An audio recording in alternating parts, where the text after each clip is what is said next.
Tamil news நேயர்களுக்கான வணக்கம். இன்றைய சிறப்பு நேர்காணலில் நம்மோடு இருந்திருப்பவர் மேனாள் குடியரசுத் தலைவர் டாக்டர் ஏபிஜே அப்துல் கலாம் அவர்களுடைய அறிவியல் மற்றும் அரசியல் ஆலோசகர் டாக்டர் பொன்ராஜ் சார். சார் வணக்கம். வணக்கம் சார். முதலமைச்சர் விஜய் 286 நாட்களுக்கு பிறகு கரூருக்கு போயிருக்கிறாரு. அங்க ரோட் ஷோலாம் இப்ப நடத்திருக்கிறாரு. கிட்டத்தட்ட 20 நிமிட பேச்சு. நீங்க அந்த பேச்சை பார்த்திருப்பீங்க. எப்படி அந்த பேச்சை நீங்க பார்ப்பீங்க? ஒரு முதலமைச்சரா அவர் கரூருக்கு போயிருக்காரு. என்ன ஒரு முதலமைச்சருக்குரிய எக்ஸ்பெக்டேஷன்ஸ் இன்னும் அந்த எக்ஸ்பெக்டேஷனை நிறைவேற்றக்கூடிய அளவிற்கு திரு ஜோசப் விஜய் அவர்களது பேச்சு, அவரது செயல்பாடு இன்னும் அந்த அளவிற்கு உயரவில்லை என்றுதான் நான் கருதுகிறேன். ஒரு மனிதன் 41 பேரது மரணத்திற்கு நான் காரணமல்ல என்று இன்னும் நம்புகிறார் என்று சொன்னால், அதை ஜஸ்டிஃபை பண்றார் என்று சொன்னால், ஒரு குற்ற உணர்வு இல்லை, ஒரு வருத்தம் கூட தெரிவிக்காமல் ஒட்டுமொத்த பழியையும் திராவிட முன்னேற்ற கழகத்தின் மீதும் திரு மு.க. ஸ்டாலின் அவர்கள் மீதும் திரு செந்தில் பாலாஜி மீதும் போட்டு தனது வன்மத்தை வெளிப்படுத்துகிறார் என்று சொன்னால் அது மட்டும் அபத்தமல்ல. காவல்துறையே குற்றவாளி என்று சொல்லக்கூடிய அளவிற்கு ஒரு மனிதன் இருக்கிறார் என்று சொன்னால் எப்படிப்பட்டவரை நாம் தலைவராக பெற்றிருக்கிறோம் என்று நினைக்கும் பொழுது உண்மையிலே தமிழக மக்கள் பாவப்பட்ட ஜென்மங்கள் தான் என்று நான் கருதுகிறேன். ஏனென்றால் அவர்கள் செய்த பாவத்திற்கு அவர்கள் இப்படிப்பட்ட ஒரு தலைவரை அவர்கள் ஒரு முதல்வராக பெற்றிருக்கிறார்கள் என்றுதான் கருத வேண்டியது இருக்கிறது.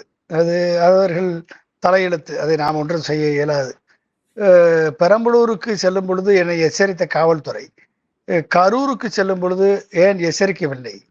இப்படி நடந்தால் அப்படி செய்யுங்கள், அப்படி நடந்தால் இப்படி செய்யுங்கள் என்று டைரக்ஷன் கொடுத்தார் என்று சொல்கிறாரே, இவருக்கு ஆதாரம் ஏதாவது இருக்கிறதா? இது செய்தது காவல்துறையா, இல்ல இந்த மீட்டிங்கை அரேஞ்ச் பண்ணது காவல்துறையா, லேட்டா வந்தது காவல்துறையா, இந்த இந்த மீட்டிங்ல ஷூட்டிங் எடுக்க சொன்னது, ஜனநாயகன் படம் ஷூட்டிங் எடுக்க சொன்னது காவல்துறையா? இப்படிப்பட்ட ஒரு கூட்டத்தை கூட்டி காண்பிப்போம் என்று ட்ரைலர்ல எடுத்து காண்பித்தது காவல்துறையா, இல்ல ஸ்டாலினா, இல்ல ஜனநாயகம் படத்துல ட்ரைலரை உருவாக்கி கொடுத்தது திரு உதயநிதி ஸ்டாலினா, இல்ல இந்த படத்திற்கு பினான்ஸ் பண்ணது திரு செந்தில் பாலாஜியா? யாருங்க பண்ணது? யாரை ஏமாற்றுகிறீர்கள்? தொடர்ந்து யாரை பழி சொல்லுகிறீர்கள்? இந்த குற்றத்திற்கு நீங்கள் காரணமே இல்லையா? 8 மணிக்கு நாமக்கல் வருகிறேன் என்று சொல்லிவிட்டு 8:45 கிளம்புகிறீர்கள் சென்னையில. இது யாரு? மு.க. ஸ்டாலின் தான் காரணமா இதுக்கும்?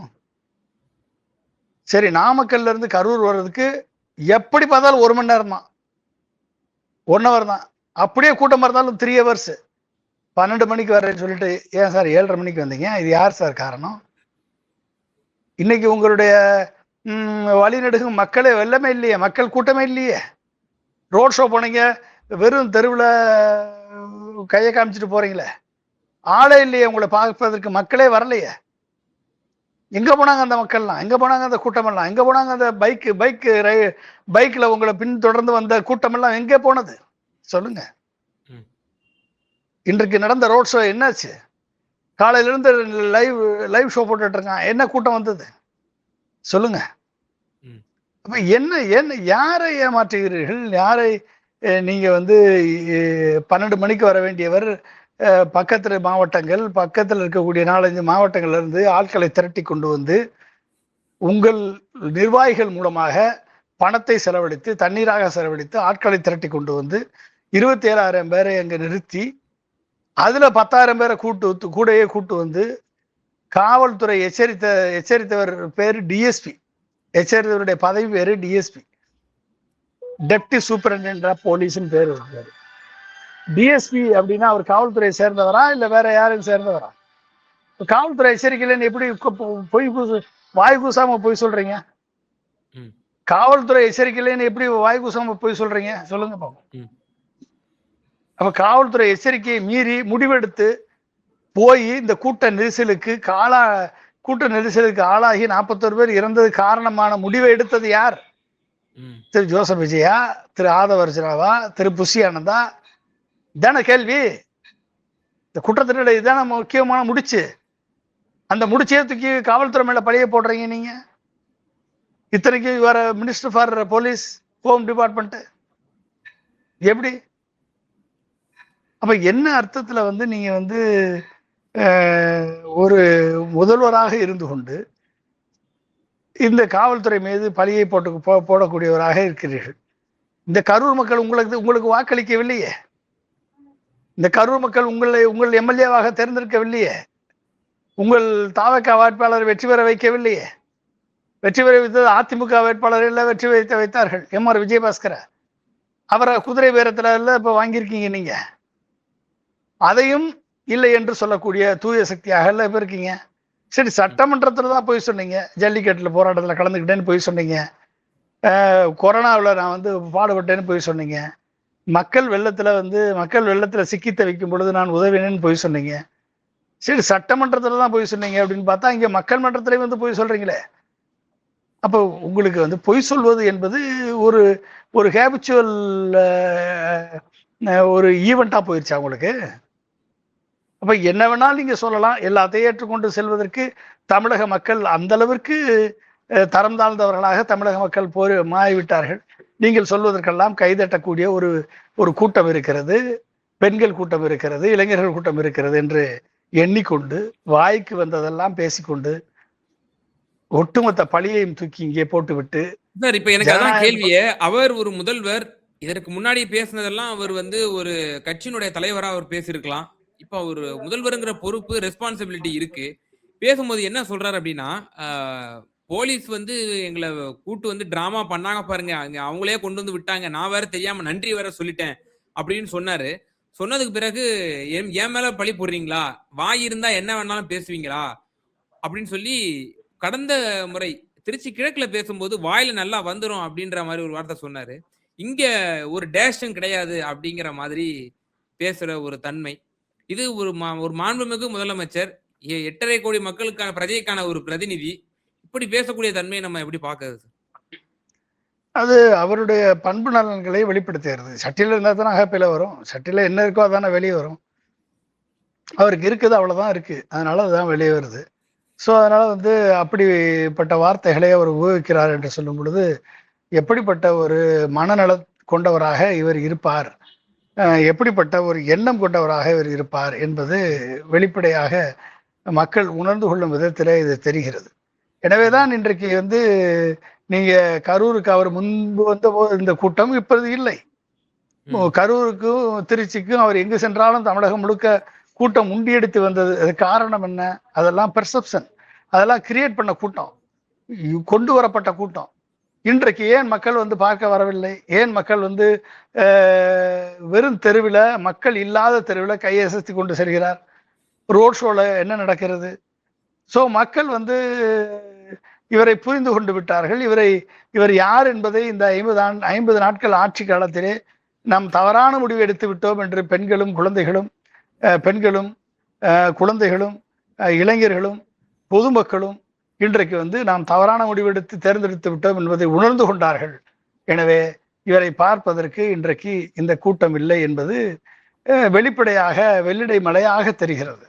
அப்ப எங்கு வந்தாலும் இந்த பொய்யை சொல்வது, பழியை தூக்கி திமுகவில் மேல் போடுவது, இதை தவிர இவருக்கு என்ன தெரிகிறது என்று பார்த்தால் ஒன்றுமே தெரியவில்லை என்பது, பூஜ்ஜியம் என்பது வெட்ட வெளிச்சமாக தெரிகிறது. இவர் சொன்ன எதையும் செய்ய முடியாது என. அப்ப எந்த அளவிற்கு வன்மத்தை மனதில் வைத்துக் கொண்டிருக்கிறார். ஒரு முதல்வராக இருந்த திரு மு.க. ஸ்டாலின் அவர்கள் துணிந்து நடவடிக்கை எடுத்திருந்தால் அன்றைக்கு இவர் கரூரை விட்டு தாண்டி இருக்க முடியாது. அன்றைக்கு இவர் கரூரிலே அரெஸ்ட் பண்ணப்பட்டு, ஜெயலலிதாவாக இருந்திருந்தால் கரூரிலே அரெஸ்ட் பண்ணப்பட்டு அன்றைக்கு புழல் ஜெயிலுக்கு சென்றிருப்பார். ஓகே, இந்த ஆதவர்ஜுனாவாக இருக்கட்டும், இல்லது புஷியானந்தாக இருக்கட்டும், இல்லது ராஜ்மோகனாக இருக்கட்டும், யாராக இருந்தாலும் சரி புழல் ஜெயிலே தள்ளப்பட்டிருப்பார்கள். கடுமையான நடவடிக்கை எடுக்கப்பட்டிருக்கும். இந்த போஸ்ட்மார்ட்டம் 2 நாள் 3 நாள் நீடிக்கப்பட்டிருக்கும். தமிழகம் முழுவதும் இந்த போஸ்ட்மார்ட்டம் ஒளிபரப்பப்பட்டிருக்கும். ஒரு விதமான பதட்டமான சூழலை உருவாக்கப்பட்டிருக்கும். இது எல்லாவற்றையும் அடக்கி நீ ஓடிய தருணத்தில் பின்னங்கால் பெடலில் பட திருச்சி ஏர்போர்ட்டில் 30 பேர் இறந்து விட்டார்கள் என்று செய்தியாளர்கள் சொன்னபோது கூட கண்டுகொள்ளாமல் ஓடி ஒளிந்து கொண்ட இதே ஜோசப் விஜய் தான் இன்றைக்கு வீராவசனம் பேசுகிறார் என்று எண்ணும் பொழுது உண்மையிலேயே நகைப்புக்கிடமாக இருக்கிறது. அன்றைக்கு களத்திற்கு வந்து நின்றவர் திரு மு.க. ஸ்டாலின், அன்றைக்கு களத்திற்கு வந்து நின்றவர் திரு செந்தில் பாலாஜி, அன்றைக்கு களத்திற்கு வந்து நின்றவர் திரு மா. சுப்பிரமணியம், அன்றைக்கு களத்திற்கு வந்தவர் திரு உதயநிதி ஸ்டாலின். இவர்கள் தான் வந்து களத்திற்கு வந்து உடனடியாக போஸ்ட்மார்ட்டம் செய்து ஒரே நாளிலே இந்த பிரச்சனையை தீர்த்து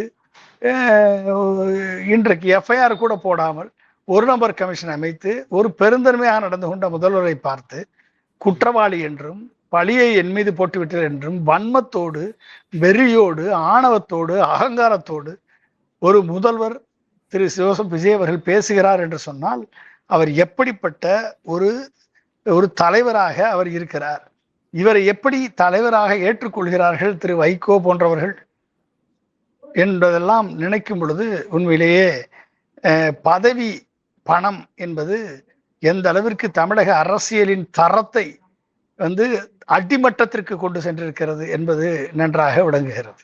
அந்த அளவிற்கு ஒரு வன்மத்தை விதைத்திருக்கிறார் திரு விஜய் அவர்கள். அது மட்டுமா, 41 பேர்களுக்கு அதுல 37 பேர்களுக்கு அரசு வேலை கொடுக்கிறார். அரசு வேலைக்காக கண்டுஜாது 32 பேருக்கு 32 பேருக்கு கிட்டத்தட்ட 32 பேரது இளைஞர்களது, இளம் பெண்களது, இளம் பெண்களது வாழ்க்கை 32 இளம் பெண்களது வாழ்க்கையை வீணடிக்கக்கூடிய ஒரு செயல் அல்லவா அது. கண் துஞ்சாது எத்தனை வருடங்கள் கோச்சிங் சென்டருக்கு சென்று டிஎன்பிஎஸ்சி எக்ஸாமுக்கு ப்ரிப்பேர் பண்ணி குரூப் 1 குரூப் 2க்கு குரூப் 4க்கு ப்ரிப்பேர் பண்ணி டெட்டுக்கு டிஆர்பி எக்ஸாமுக்கு ப்ரிப்பேர் பண்ணி நெட்டு சிலட்டுக்கு ப்ரிப்பேர் பண்ணி தங்கள் வாழ்க்கையை தொலைத்து அரசு வேலைக்கு சென்று விட வேண்டும் என்ற கனவோடு இருந்து உங்களுக்காக ஓட்டு போட்டு ரீல்ஸ் போட்டு ஷார்ட்ஸ் போட்டு மகிழ்ந்த இளம் பெண்களது 32 பேரது கனவுகளை இன்றைக்கு நீங்கள் பொசுக்கி இருக்கிறீர்கள் என்பதுதானே வெளிப்படையான உண்மை. ஏற்கனவே 41 பேர் இறந்து விட்டார்கள். இன்றைக்கு 32 பேரது கனவுகளை அவர்களுக்கு எதற்காக அரசு வேலை கொடுக்க வேண்டும்? என்ன போராட்டத்தில் செத்தார்களா? இல்ல முல்லை பெரியார் அணைக்காக போராட்டத்தில் ஈடுபட்டு செத்தார்களா? சட்ட ரீதியா கொடுக்க முடியுமா? ஏன்னா இன்றைய தினம் மதுரை கிளையில வந்த நாம் தமிழர் கட்சியை சார்ந்தவரும் மனிதநேய ஜனநாயக கட்சியை சார்ந்தவரும் வந்து பெட்டிஷன் கொடுத்திருந்தாங்க. விசாரணையின் போது ஒரு தற்காலிக பணி நியமனத்துல வந்து செய்யலாம் அப்படின்னு சொல்லி நீதியரசர் கொடுத்திருக்கிறாரு. வழக்கு 21ஆம் தேதி வந்து தள்ளி வச்சிருக்கிறத பாக்குறோம். சட்ட ரீதியா இந்த ஆணை என்பது ஒரு உறுதியா இருக்குமா, அல்லது இது வந்து காலப்போக்கில வந்து மாற்றத்திற்கு உள்ளானதா? சட்ட ரீதியா வந்து எந்த விதமான தடையும் கிடையாது. அதாவது தற்காலிக பணி யாருக்கு வேண்டுமானாலும் முதல்வர் பார்த்து கொடுக்கலாம், ஏன் நிரந்தர பணியே கொடுக்கலாம். ஆனால் இது தவறான முன்னுதாரணம். எதற்காக செத்தார்கள்? நினைவு சின்னம் எழுப்புகிறீர்களே, எழுதுங்கள். அங்கு வந்து ஒரு கல்லறையில கல்வெட்டு வையுங்கள். இந்த 41 பேரும் ஒரு நடிகனை பார்க்க வந்து செத்தார்கள் என்று கல்வெட்டு வையுங்கள். எதிர்கால உலக சந்ததி பார்த்து சிரிக்கட்டும், காரி உமிழட்டும். புரிஞ்சுக்கிட்டீங்களா? நினைவு சின்னம் வையுங்கள். இந்த தமிழர்கள், அறிவார்ந்த தமிழ் சமுதாயம் ஒரு நடிகனை பார்த்து 41 பேர் உயிர் நீத்தார்கள் என்று ஒரு நினைவு சின்னம் வைக்க போகிறார்களாம். வையுங்கள். எதிர்கால சமுதாயம் தன்னை பார்த்து வெட்கி தலைகுனியட்டும். என்ன பண்ண முடியும்? அவர்களுக்கு அரசு வேலை. அப்ப என்ன, சிபிஐல கேஸ் நடந்துட்டு இருக்கு, அரசு வேலை கொடுத்து அவர்களை வந்து நீங்க சாட்சியை கலைப்பீங்க, அவர்களுக்கு 20 லட்சம் கொடுத்து சாட்சியை கலைப்பீங்க. இதற்கு ஆதரவாக சுப்ரீம் கோர்ட்டு உங்களுக்கு நீதிபதி ஏன் செய்யக்கூடாது, இது அரசியலாக பார்க்காதீர்கள் என்றெல்லாம் கருத்து கூறுவார்கள். இது வந்து பிரிஜுடிஸ் ஆகாதா? இது நீதிமன்றத்தின் உத்தரவில் இதில் எக்ஸிஸ்டிங் கேஸ் தன்மையை பாதிக்காதா? இந்த வழக்கை பாதிக்காதா? அப்ப எப்படிப்பட்டவர்கள் யாருக்கு யார் ஆதரவளிக்கிறார்கள்? திமுகவும் அதிமுகவும் கள்ள கூட்டணி என்று சொல்லக்கூடிய திரு விஜய் அவர்களே, இன்றைக்கு சுப்ரீம் கோர்ட், இன்றைக்கு வந்து தேர்தல் ஆணையம் உங்களுக்கு ஆதரவாக நிற்கிறது. பிஜேபியுடன் கள்ள கூட்டணி வைத்திருப்பது திரு தாவேகா என்ற விஜய் அவர்கள் தான். சட்டமன்ற 3 மாநிலங்களுடைய சட்டமன்ற இடைத்தேர்தல்களை நடத்த உத்தரவு பிறப்பித்த தேர்தல் ஆணையம் இன்றைக்கு 6 பேர் காலியா இருக்கக்கூடிய தொகுதி காலியா இருக்கிறது அறிவித்த பிறகும் தேர்தலை நடத்தாமல் உங்களுக்காக இன்னும் 5 பேரை குதிரை பேரத்தில் பிடிப்பதற்கு 12 பேர் 15 பேரை பிடிப்பதற்கு உங்களுக்கு நேர காலம் அவகாசம் கொடுத்து கொண்டிருப்பது தேர்தல் ஆணையம் என்று சொன்னால், நீங்கள் கள்ள கூட்டணி வைத்திருப்பது பிஜேபியுடன் வைத்திருக்கக்கூடிய கள்ள கூட்டணி வெளிப்படையாக தெரிகிறதே, பல்லிழித்துக் கொண்டு தெரிகிறது. இந்த கள்ள கூட்டணி அப்படிங்கிற ஒரு கான்செப்ட் நீங்க எடுத்ததுனால இப்ப இவர் என்ன சொல்றாரு, பார்ட்டி ஃபண்டுங்கிற விஷயத்தெல்லாம் மேற்கோள் காட்டினாரு. அதன் பிறகு என்ன சொல்றாரு, திமுகவும் அண்ணா, அதாவது தீய சக்தியும் தீர்ந்து போன சக்தியும் சாதாரணமா நினைக்காதீங்க, 2 பேரும் ஒண்ணுதான் அப்படின்னு சொல்றாரு. தீய சக்தியில இருந்து இதுவரைக்கும் பெரிதாக யாரும் அவர் கட்சியில இணைச்சிக்கல. ஆனா அந்த தீர்ந்து போன சக்தின்னு மீன் பண்ணக்கூடிய அண்ணா திமுகவில இருந்து திரு எம்.ஆர். விஜயபாஸ்கர் தான் இவரை வரவேற்று அப்படி அவ்வளவு புகழ்ந்து பேசினாரு. சி. விஜயபாஸ்கர் தான் இவரை வரவேற்றாரு. அப்ப இந்த பேச்சை எப்படி புரிஞ்சுக்கிறது? தீர்ந்து போன சக்தியும் தீய சக்தியும் ஒண்ணுதான் அப்படின்னு சொல்லி இதுல மென்ஷன் பண்றாரு. சி. விஜயபாஸ்கர் தாவேக்கால சேர்ந்துட்டு புதுக்கோட்டையில ஊர்வலம், புதுக்கோட்டையிலயே அது விராலிமலையில ஊர்வலம் வந்தாரு தனியாளா. சீந்திரது கூட நாதி கிடையாது. புரிஞ்சுட்டீங்களா? எப்படி இன்னைக்கு விஜய் ரோட் ஷோ போறப்ப மக்கள் கூட்டமே இல்லையோ, அதே மாதிரி சி. விஜயபாஸ்கரை பார்த்து சல்யூட் போடுறது கூட, ஒரு கை காட்டுறது கூட ஆள் கிடையாது. ஸோ இவர்கள் அதாவது பதவிக்காக, பணத்திற்காக தங்கள் கொள்கையை, தங்கள் ஏற்றுக்கொண்ட தலைமையை, தாங்கள் ஏற்றுக்கொண்ட கட்சியை, தாங்கள் வெற்றி பெற்ற கட்சியை தூர தூக்கி எறிந்து விட்டு பணத்திற்காக, பதவிக்காக, தங்கள் மேல் இருக்கக்கூடிய குற்ற வழக்குகளிலிருந்து தப்பிப்பதற்காக இவர்கள் எல்லாம் சேரும் பொழுது இவர்களை தூய சக்தியா என்று சொல்லப்படக்கூடிய வாஷிங் மெஷின் வெளுத்து தள்ளி வெண்மை சக்தியாக மாற்றிக் கொண்டிருக்கிறது. இப்படிப்பட்ட தூய சக்திகளை தூர்ந்து போன சக்தி என்று இவர் ஏன் சொல்கிறார் என்று சொன்னால், இவர் தூர்வாரி கொண்டிருக்கிறார். அதிமுகவை தூர்வாரி கொண்டிருக்கிறார் திரு விஜய் அவர்கள். தூர்வாருவதற்கு என்ன வேண்டும்? பொக்லைன் எந்திரம் வேண்டும், தூர்வாருவதற்கு பணம் வேண்டும். தூர்வாரினால்தான் அங்கு இருக்கக்கூடிய கசடுகளை அள்ள முடியும். அப்ப ஒரு கிணத்திலே தூர்வாரக்கூடிய நிலைமையில் தூர்ந்து போன சக்தியாக அதிமுக என்று சொல்கிறார் என்று சொன்னால், அதிமுக என்ற கிணறு தூர்ந்து விட்டது. அதில் இருக்கக்கூடிய அழுக்குகளை இந்த கிரேன் மூலமாக, பொக்லைன் மூலமாக தூர்வாரி அந்த அழுக்குகளை தன் மீது இறைத்து கொண்டிருக்கிறார் தூய சக்தி என்று சொல்லக்கூடிய திரு விஜய் அவர்கள். எனவே இவர் எப்படிப்பட்டவர் என்பது மக்களுக்கு விளங்கும். மக்கள் இந்த இடைத்தேர்தலில் சரியான பாடத்தை எம்.ஆர். விஜயபாஸ்கருக்கும், சி. விஜயபாஸ்கருக்கும், திரு விஜய் அவர்களுக்கும், அதிமுகவிலிருந்து சென்ற அத்துணை எம்எல்ஏக்களுக்கும் கண்டிப்பாக இந்த பாடத்தை புகட்டுவார்கள் என்பதற்கு இன்றைய ரோட் ஷோ உதாரணம், இன்றைய பிளாப்பான ரோட் ஷோ உதாரணம், இன்றைய பிளாப்பான விஜய் மீட்டிங் உதாரணம். இதுக்கு வேற எங்கேயுமே நீங்க போக தேவையில்லை. இதுதான் மக்களது ரெஸ்பான்ஸ். 55 நாட்கள் நான் மிகப்பெரிய ஆட்சியை கொடுத்து விட்டேன், லஞ்ச லாவண்யம் இல்லாத ஆட்சியை கொடுத்து விட்டேன் என்றெல்லாம் மார்தட்டி கொண்டிருக்கக்கூடிய திரு விஜய் அவர்களே சொல்லுகிறேன், உண்மையிலேயே லஞ்ச லாவண்யம் இல்லாத ஆட்சியை கொடுக்கிறீர்கள் என்று சொன்னால் உடனடியாக குவாலிட்டி ஆஃப் சர்வீஸ் ஆக்ட் என்ற ஒரு சட்டத்தை அடுத்த சட்டமன்ற கூட்டத்தில் நீங்கள் நிறைவேற்றுங்கள். இந்த குவாலிட்டி ஆஃப் சர்வீஸ் ஆக்ட வெறும் RTA right to service act இல்ல, right to quality of service act என்று கொண்டு வாங்க. அந்த சர்வீஸ் ஆக்ட்ல அரசு அலுவலகத்திற்கோ காவல்துறைக்கோ எங்கு சென்றாலும் சரி, இத்தனை நாட்களிலே இது முடிக்கப்படும், இத்தனை நாட்களிலே இந்த அரசுடைய சேவை உங்களுக்கு கொடுக்கப்படும் என்ற உத்தரவாதத்தை right to quality of service act என்பதை நிறைவேற்றி கொண்டு வாருங்கள். இந்த அடுத்த 5 ஆண்டு காலத்திலே எந்த அலுவலகத்திலும் டெண்டர் எடுப்பதற்கோ கட்சிக்காரர்களுக்கோ யாருக்குமே, எந்த கட்சிக்காரர்கள் வித்தியாசமின்றி, டெண்டரில் எந்த விதமான கமிஷனும் இன்றி ஒழுங்காக டெண்டரை போடுங்க. ஏற்கனவே போட்ட டெண்டர்ல ரோடெல்லாம் மேலே வந்துருச்சு, வீடெல்லாம் கீழே போயிருச்சு, எல்லா ரோட்டையும் இடிச்சு தள்ளுங்க, இடிச்சு தள்ளி ரோட்டை கீழே கொண்டு வாங்க. எல்லாரும் வீட்டுக்கு கீழே தண்ணி வீட்டுக்குள்ள போகுது, இதெல்லாம் சரி பண்ணுங்க. ஸ்டோம் வாட்டர் ட்ரைனேஜ் சிஸ்டம் போட்டிருக்காங்க எல்லா இடத்துலையும் எதுவுமே கனெக்டிவிட்டி கரெக்டா இல்லை, இதெல்லாம் சரி பண்ண முடியுமா? ஸோ இதெல்லாம் சரி பண்ணுங்க. அப்ப எதை சரி செய்ய வேண்டுமோ அதை செய்வதை விட்டு சும்மா வெட்டி பேச்சு பேசுவது, வீண் பேச்சு பேசுவது, நான் வந்தவுடன் லஞ்சம் லாவண்யம் ஒழிந்து விட்டது. ஏன்னா இப்போ நோபல் பிரைஸ் கமிட்டியில வைகோ வேற ஜாயின் பண்ணியிருக்காரு. அப்போ நோபல் பிரைஸ் கமிட்டியில வைகோ ஜாயின் பண்ணியிருக்கிறதுனால அவர் நோபல் பிரைஸ்க்கு சிபாரிசு பண்ணிட்டு இருக்காரு. அப்ப வைகோ கிட்ட சொல்லி, உங்களுக்கு ஒரு லஞ்சத்தை ஒழித்த முதலமைச்சர் என்ற நோபல் பிரைஸுக்கு கொடுப்பதற்கு ஒரு ஆனா நோபல் அதே பிரைஸுக்கு திரு விஜய் அவர்கள் என்ன சொல்றாரு, லஞ்சம் ஒழிஞ்சிருச்சு, இந்த விஜய் வந்தவன ஒழிச்சிட்டான் அப்படின்னு சொல்றாரு. அதே அடுத்தது என்ன சொல்றாரு, யாராவது உங்கள்ட்ட லஞ்சம் கேட்டாங்கன்னா கொடுக்காதீங்க, என் பேரை சொல்லுங்க அப்படின்றாரு. அது அப்படியே நேர்முரணா இருக்கு அடுத்த ஸ்டேட்மெண்ட். அப்பனா லஞ்சம் இருக்குன்னு அர்த்தம். இருக்குன்னு அர்த்தம் இவரே சட்டமன்றத்துல என்ன சொன்னாரு, பார்ட்டி ஃபண்டுன்னு சொல்றாங்க. அந்த பார்ட்டி ஃபண்ட் நான் கஜானாவுக்கு திருப்பிட்டேன்னு சொல்லி ஒப்புதல் வாக்குமூலம் கொடுத்தவர் தானே இந்த ஜோசப் விஜய். இப்போ பார்ட்டி ஃபண்டுன்னு இருக்கு, நான் பார்ட்டி ஃபண்டை ஒழிச்சிட்டேன்னு சொல்லியிருந்தாருன்னா இவர் தூய சக்தி. பார்ட்டி ஃபண்ட் இருக்கு, அந்த பார்ட்டி ஃபண்டை வந்து நான் கஜானாவுக்கு திருப்பி விட்டுருக்கேன் என்று சொல்லக்கூடியவராக சட்டமன்றத்துல ஓப்பன் சீக்ரெட்டா, அதாவது லஞ்ச லாவண்யத்தில் எங்கள் அதிகாரிகள் எங்கள் அமைச்சர்கள் ஈடுபடுகிறார்கள் என்று ஓப்பன் சீக்ரெட்டா உடைத்து சொன்னவர் தானே இந்த விஜய். அப்போ பார்ட்டி ஃபண்டை வந்து எங்க ஒழிச்சிங்க, நான் பார்ட்டி ஃபண்டை ஒழிச்சிட்டேன்னு சொல்லியிருந்தா உங்களை பாராட்டலாம்.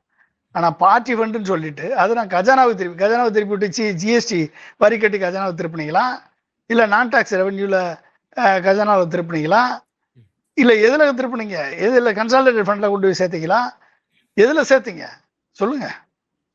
அப்போ பார்ட்டி ஃபண்டெல்லாம் லஞ்ச பணம் தானே. சரி, லஞ்ச பணம் திமுக வாங்கினது உண்மைதான், வாங்கியிருக்காங்க. இப்போ லஞ்ச பணம் இல்லாமல் நீங்கள் ஆட்சி நடத்துறீங்க, சரி எவ்வளோ நல்ல சர்வீஸ் பண்ணுறீங்க சொல்லுங்க, என்ன குவாலிட்டி ஆஃப் சர்வீஸ் கொடுக்குறீங்க சொல்லுங்க, மக்களுக்கு தேவையான சர்வீஸ் உடனே கிடைக்குதா சொல்லுங்க. நான் லஞ்சத்தை ஒழிச்சிருக்கேன், அதே நேரத்தில் சர்வீஸை நான் எக்ஸ்பீரியட் பண்ணியிருக்கேன், சர்வீஸ் மக்களுக்கு உடனடியாக கிடைக்கும், என்ன தேவையோ அது கிடைக்கும் என்பதை உறுதிப்படுத்துங்க. இதெல்லாம் பண்றதுக்கு ஒரு 5 வருடங்கள் கழித்து தானே நீங்க வந்து லஞ்சத்தை ஒழிச்சிங்களா, இல்ல சர்வீஸ் மக்களுக்கான அரசு சேவையை மக்கள் மத்தியில் எவ்வளவு கொண்டு சென்றீர்கள் என்பது தெரியும். வந்து 55 நாள்ல வந்து நான் லஞ்சத்தை ஒழிச்சிட்டேன்னு சொல்லி மாறுதட்டுவது சுய விளம்பரம், சுய தம்பட்டம் அல்லவா? இதை அடிக்கலாமா? நிச்சயமா சார். பல்வேறு விவகாரங்களை நேயர்களுக்கு ரொம்ப தெளிவா உங்களோட கருத்துக்களை பகிர்ந்தீங்க. ரொம்ப நன்றி. நன்றி, தேங்க்யூ.